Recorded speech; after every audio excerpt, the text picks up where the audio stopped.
है माँ कात्यायनी का।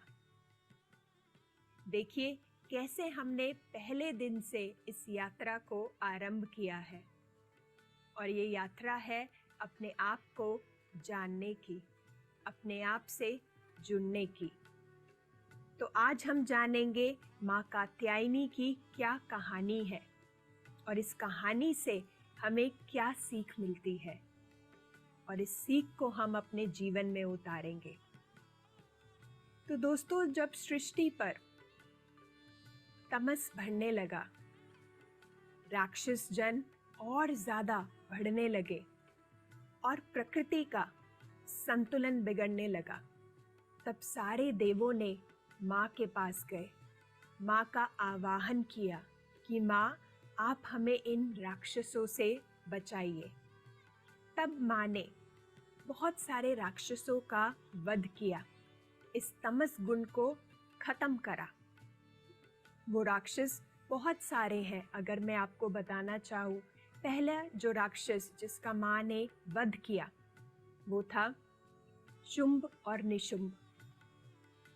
शुंभ निशुंभ का क्या अर्थ है? शुंभ मतलब कि जो हमेशा अपने पर शंका करता है, जो हमेशा ये कहता है कि ये काम मेरे से नहीं हो पाएगा, क्या मैं ये काम कर सकता हूँ या कर सकती हूँ, या मेरे से तो हमेशा गलती ही होती है। तो शुंभ राक्षस का अर्थ है कि हम कभी ना कभी अपने पर शंका लाते हैं। और निशुंभ का क्या अर्थ है? निशुंभ का अर्थ है जब हम दूसरों पर शंका करते हैं, दूसरों पर विश्वास नहीं कर पाते, क्योंकि अगर हम खुद पर शंका करेंगे तो हम दूसरों पर भी शंका करेंगे। हम हमेशा सोचेंगे कि अगर ये मेरे से कुछ अच्छा बात कर रहा है या अच्छी बात कर रहा है, इसका कोई फायदा है इसमें, या ये मेरे से कुछ लेने के लिए आया है। हमेशा नेगेटिव हम सोचते हैं, हमेशा शंका में रहते हैं दूसरों को लेकर। और फिर राक्षस आते हैं चंड मुंड। चंड मुंड क्या है? चंड का अर्थ है जो हमेशा हर काम को ना करता है। जैसे कि हमारे भीतर एक इनर क्रिटिक चलता रहता है कि आप ये इंसान वो होंगे, जो भी आप उन्हें किसी भी चीज के लिए बोलेंगे, किसी काम के लिए बोलेंगे, वो सबसे पहले मुंह से ना ही निकालेंगे। आप उनको कहना चाहेंगे कि आप ये करिए, वो कहेंगे नहीं, मेरे को ये नहीं करना, मुझे कुछ और करना है।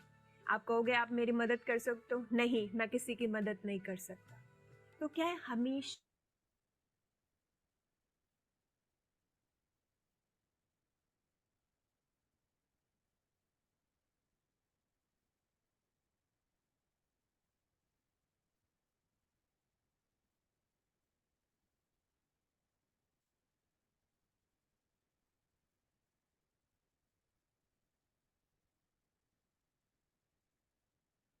मुंड क्या है? जिसको हम ये धड़ जो है हमारा, जो ये ऊपर का हिस्सा है हमारा, सर जिसे बोलते हैं या मुंह बोलते हैं, इसको बोलते हैं मुंड। जिसका मुंड नहीं है, जो देखने की शक्ति नहीं है, सुनने की शक्ति नहीं है, समझने की शक्ति नहीं है, वो है मुंड। जब हमें सही गलत का पता नहीं चलता, जब हम एक इग्नोरेंस में जीवन को जीते हैं, हम सोचते हैं कि यही भेड़ चाल है, मुझे इसी भेड़ चाल में चलना है, अपना दिमाग नहीं लगाते, सोचने की उनके अंदर क्षमता नहीं होती है, तो ये है मुंड। और फिर आते हैं धूम्रलोचन। ये राक्षस थे जिसका माँ ने वध किया, धूम्रलोचन। धूम्रलोचन का अर्थ क्या है? धूम्रलोचन बना है धुएं से। धुएं को हम धूम्र कहते हैं। जब हमारे मन में धुआं आता है, जिसको हम जैसे कहते हैं ना, जब फॉग आती है, ऐसे कोहरा आ जाता है, तो हमें सही दिखता नहीं है आगे। उसी तरह से दोस्तों, हमारे इस मन रूपी जो ये हमारा विचार है, वो धुएं के भांति आ जाते हैं, हमें सत्य का दर्शन नहीं कराते। हमें लगता है यही सच्चाई है, जो ये मेरे साथ हो रहा है, मेरे साथ ही हमेशा गलत होता है, मैं ही बेचारा हूँ, मेरा जीवन तो मेरे हाथ में नहीं है, ये तो किसी और कोई डोरी चला रहा है। तो क्या है, ये सत्य से परे हैं हम, और धुआं हमारे दृष्टि के आगे आ गया है जो हम सत्य को देख नहीं पा रहे हैं। तो ये है धूम्रलोचन। और फिर आते हैं जिसकी हम बात करते हैं, माँ बात करती है, वो है महिषासुर, जिसको माँ को, कात्यायनी माँ को महिषासुर मर्दनी भी कहा जाता है। महिषासुर राक्षस का अर्थ क्या है? इसका मतलब है लेजीनेस। जब हमें बिल्कुल लेजी फील होता है, बिस्तर से उठने का मन नहीं करता, एंजाइटी, डिप्रेशन, ये सारे क्या है? ये है महिषासुर, जो हमारे ही भीतर है ये। और दोस्तों, आप कहेंगे कि माँ ने इन राक्षसों का, ऐसे बहुत सारे राक्षसों का वध किया, जिसमें से एक और अगर मैं बताऊं आपको, रक्त बीज है, कि माँ ने रक्त बीज का भी वध किया। और रक्त बीज का मतलब क्या है? कि हमारे विकार जो हमारे रक्त में है, हमारे खून में है। और ये विकार कहाँ से आते हैं दोस्तों? ये विकार आते हैं हमारे पूर्व जन्म से आ सकते हैं। ये विकार हमारे आ सकते हैं हमारे, अगर मैं कहूँ, हमारे जो एंसेस्टर्स हैं, जिनके उनके डीएनए के थ्रू, क्योंकि हमारे जो पूर्वजों से हमें मिलता है वो डीएनए मिलता है, उनके थ्रू भी ये विकार हमारे भीतर आते हैं। और वो रक्त में एक बीज के समान होते हैं दोस्तों, ये हमारे विकार। तो माँ ने इन सब राक्षसों का वध किया। तो आपके भीतर भी ये प्रश्न होगा कि क्या माँ, या जिनकी हम देवों की बात करते हैं, क्या वो हिंसक थे? क्योंकि उन्होंने उनका वध किया। और हमें तो कहा जाता है कि भगवान है या देवी है, वो तो प्यार देने वाली है, वो कैसे कोई हिंसा कर सकती है? हमें तो अहिंसा सिखाई जाती है। तो ये हिंसा क्यों? उन्होंने उनका वध क्यों किया? तो दोस्तों, आप देखिए कि अगर मैं एक उदाहरण दूं आपको, कि जब हम कहीं पर जाते हैं, जैसे कि अगर हम पर्वतों पर जाते हैं जहाँ पे खतरा होता है, तो वहाँ पे एक साइन बोर्ड लगा होता है, आपने देखा होगा। साइन बोर्ड पे क्या होगा? यहाँ तो वहाँ पे क्रॉस का साइन होता है ना, कि आगे खतरा है, या रेड कलर का क्रॉस होगा, या फिर वहाँ पे एक स्केलेटन, एक मुंडी बनाई जाती है और उस पे क्रॉस लगाया जाता है कि आगे खतरा है, ताकि हम वो साइन देख के समझ जाएं कि आगे खतरा है। तो वैसे ही दोस्तों, माँ क्या बता रही है? जो ये वध माँ कर रही है, ये वध एक रूपक है हमें दिखाने का कि ये राक्षस कहीं बाहर नहीं है दोस्तों, ये हमारे ही भीतर है। ये जो सारे राक्षस हैं, जो रक्त बीज है, शुंभ निशुंभ है, चंड मुंड है, महिषासुर है, धूम्रलोचन है, ये सारे राक्षस हमारे ही भीतर है। तो माँ वो वध करना एक रूपक है, ताकि हमें समझ आ जाए कि इन राक्षसों को मुझे खत्म करना है। एक साइन वो हमें दे रही है।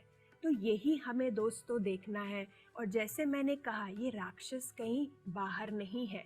आपको लगेगा कि किसी व्यक्ति में है ये, जो मुझे समझता नहीं है, हमेशा नीचा करता है, पर उससे पहले हमें अपने भीतर देखना है। कहीं ना कहीं ये राक्षस हमारे भीतर ही विराजमान है। तो आज हम माँ कात्यायनी की, देवी की ऊर्जा को प्रज्वलित करेंगे, उनके साथ जुड़ेंगे और माँ से शक्ति पाएंगे कि जो हमारे भीतर ये राक्षस जो हैं, हम इन पर विजय प्राप्त कर सके, जैसे माँ ने करी उन सब का वध करके। तो माँ हमें यही बता रही है कि हमें स्वयं ही इन राक्षसों को वध करना है, या इनसे परे जाना है, इनसे ऊपर उठकर जाना है हमें, और वो हम में ही क्षमता है। तो चलिए दोस्तों, शुरू करते हैं अपने ध्यान को, और माँ की ऊर्जा के साथ हम माँ भगवती की ऊर्जा, कात्यायनी देवी की ऊर्जा से जुड़ते हैं। आप सब एक सुखासन में बैठ जाएं, जहाँ पर आप एक आरामदायक जगह पर बैठें, जहाँ पे आपको 1 घंटे तक कोई डिस्टर्ब ना करे। आप ऐसी जगह पर बैठें और अपने पैरों को क्रॉस कर लीजिए, हाथों की उंगलियों के बीच में उंगलियों को डाल लें, अपनी गोद में रख लें और धीरे से, कोमलता से अपनी आंखें बंद कर लें।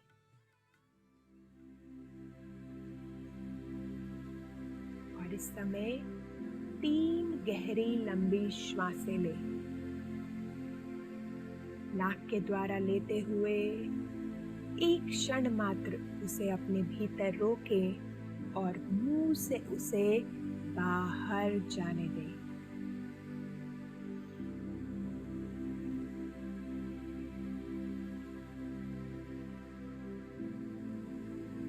एक बार और गहरा लंबा श्वास लेते हुए एक क्षण मात्र उसे अपने भीतर रोकें और मुंह से उसे पूरी तरह से बाहर जाने दें। एक और बार गहरा लंबा श्वास लेते हुए उसे अपने भीतर रोकें और मुंह से उसे बाहर जाने दें।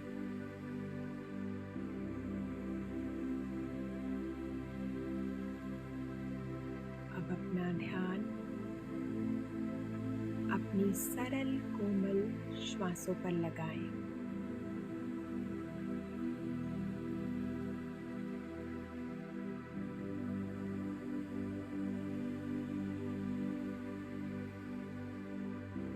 श्वासों का भीतर आना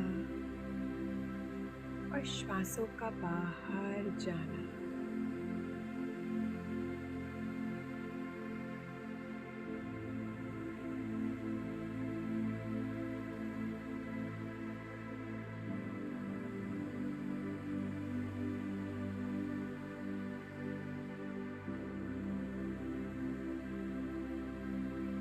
अपनी सारी इंद्रियों को बाहर से भीतर की ओर लगाएं।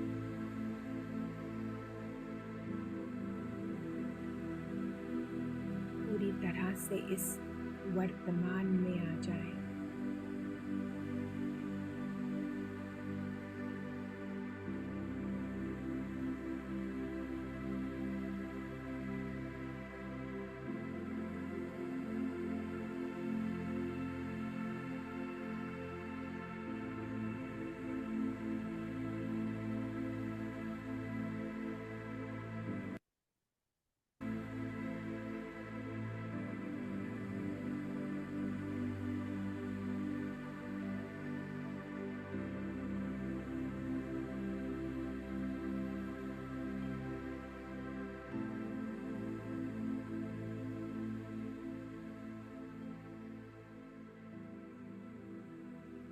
अगर इस समय कोई भी विचार आ रहे हैं, उन विचारों को आने दें और जाने दें। उन विचारों के साथ कोई भी वार्तालाप ना करें।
जब हम अपना ध्यान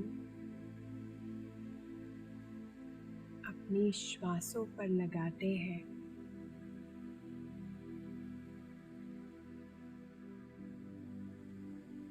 श्वासें हमारी प्राण शक्ति बन जाती हैं।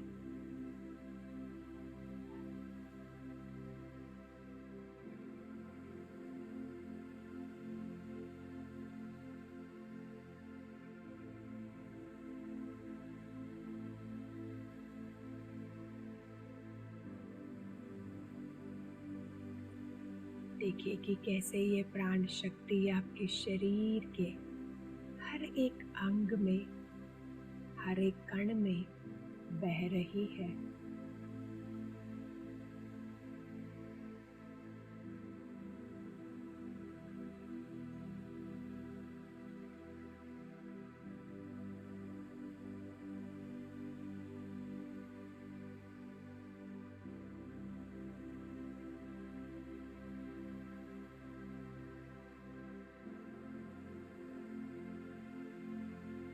हर एक अंग, हर एक कण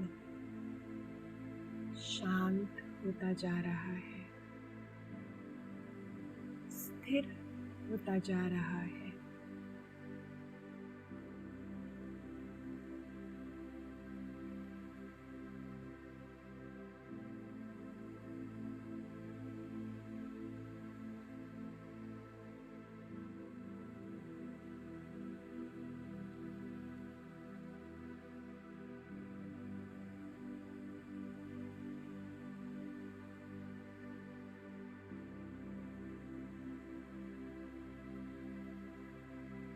इस शांति में आप गहरे उतरते जा रहे हैं।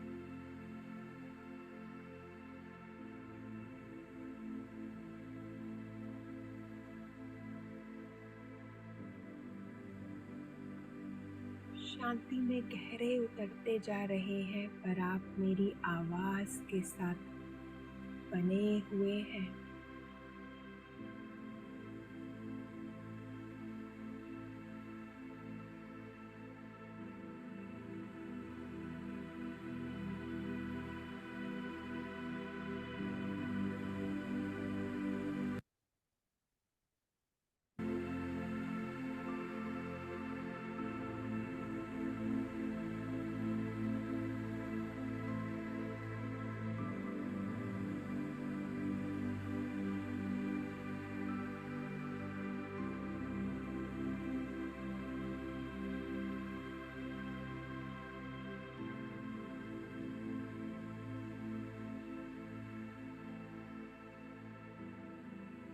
अपने श्वासों के प्रति पूरी तरह से जागरूक रहना है।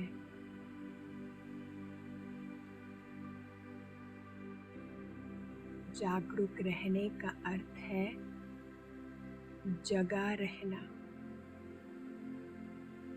अपने भीतर से आप पूरी तरह से जगे हुए हैं।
यह प्राण शक्ति ही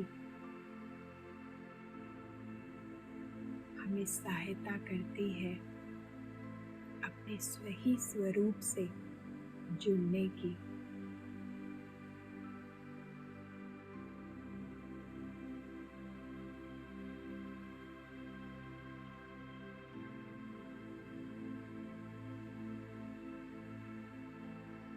प्राण शक्ति सहायता करती है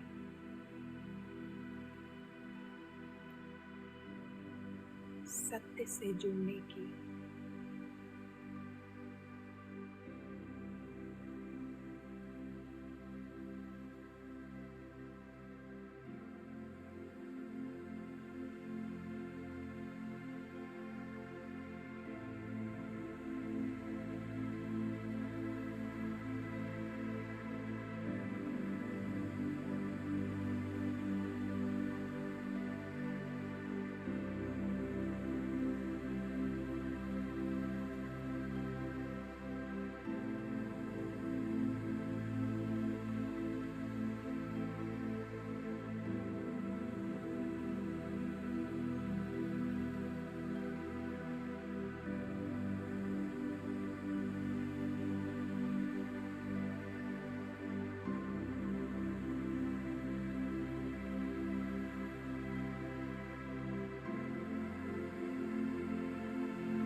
इस समय हम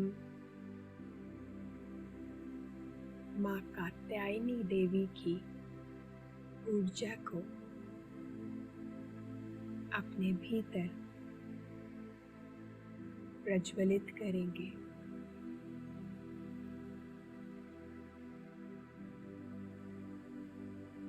माँ कात्यायनी देवी की ऊर्जा के साथ हम जुड़ेंगे, उनकी ऊर्जा का आवाहन करेंगे।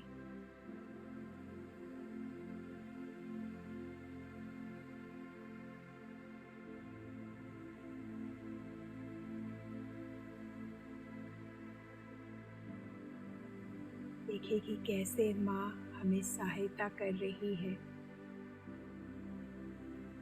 अपने भीतर के राक्षसों पर विजय प्राप्त करने की।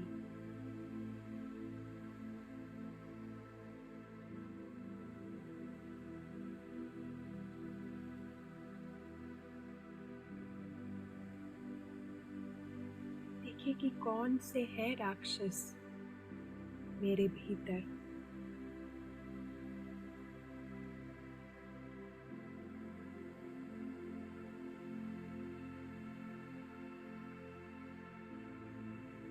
अपने आप को कहे कि मैं तैयार हूँ इन राक्षसों का सामना करने के लिए।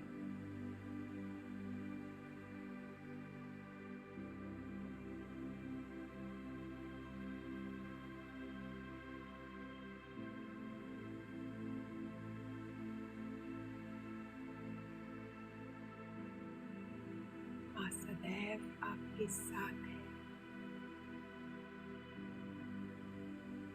उनका आशीर्वाद सदैव आपके साथ है।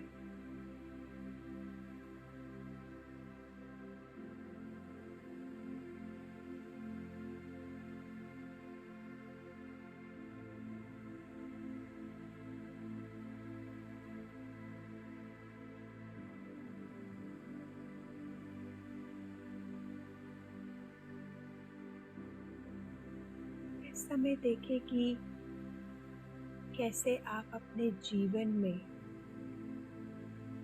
माँ कात्यायनी देवी की ऊर्जा का इस्तेमाल कर रहे हैं।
इस समय हम माँ कात्यायनी देवी की ऊर्जा को अपने दिल में जगा देंगे।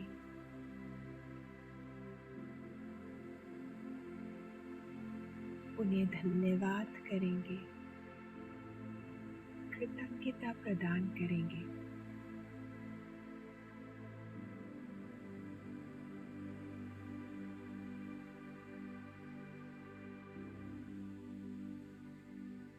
धन्यवाद कि आपने मुझे अपने बारे में ये बताया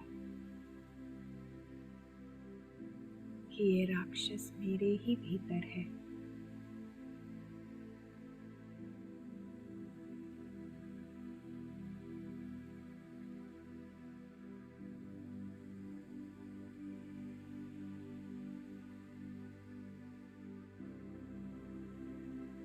और मैं उन पे विजय प्राप्त कर सकता हूँ।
ऊर्जा के साथ हम बने रहेंगे।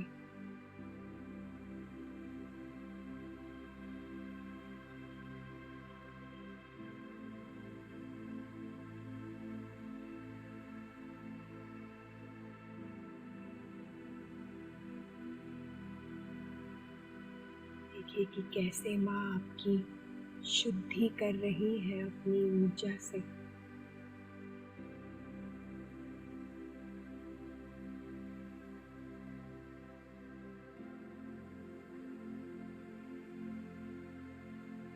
आपके विकारों की शुद्धि, आपकी नकारात्मकता की शुद्धि।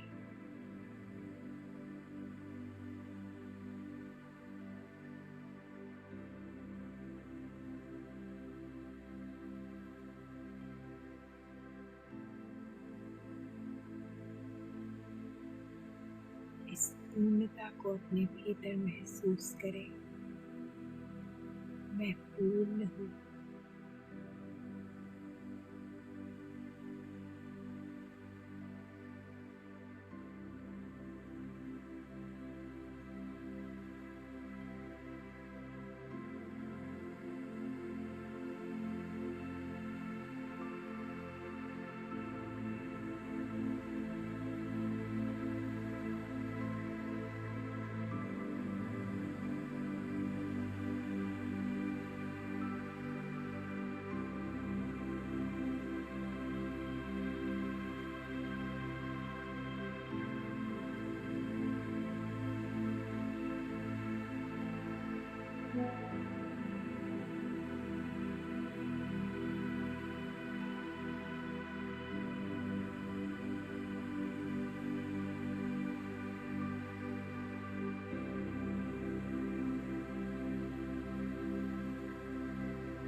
पूर्णता को अपने भीतर गहरा करते हुए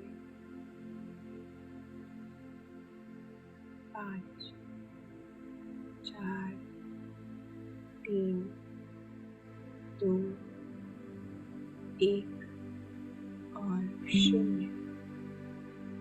धीरे धीरे अपने पैरों की उंगलियों को हिलाए, हाथों की उंगलियों को हिलाए। अपना समय लें। जब भी आप तैयार हो, धीरे धीरे से अपने हाथों की हथेलियों को खोलें और अपनी आंखों पर रखें कुछ क्षण के लिए। और जब भी आप तैयार हो, धीरे से आंखें खोलें, हाथ हटाएं और एक मुस्कुराहट के साथ, एक नई शुरुआत के साथ, एक नई ऊर्जा के साथ अपना दिन की शुरुआत करें।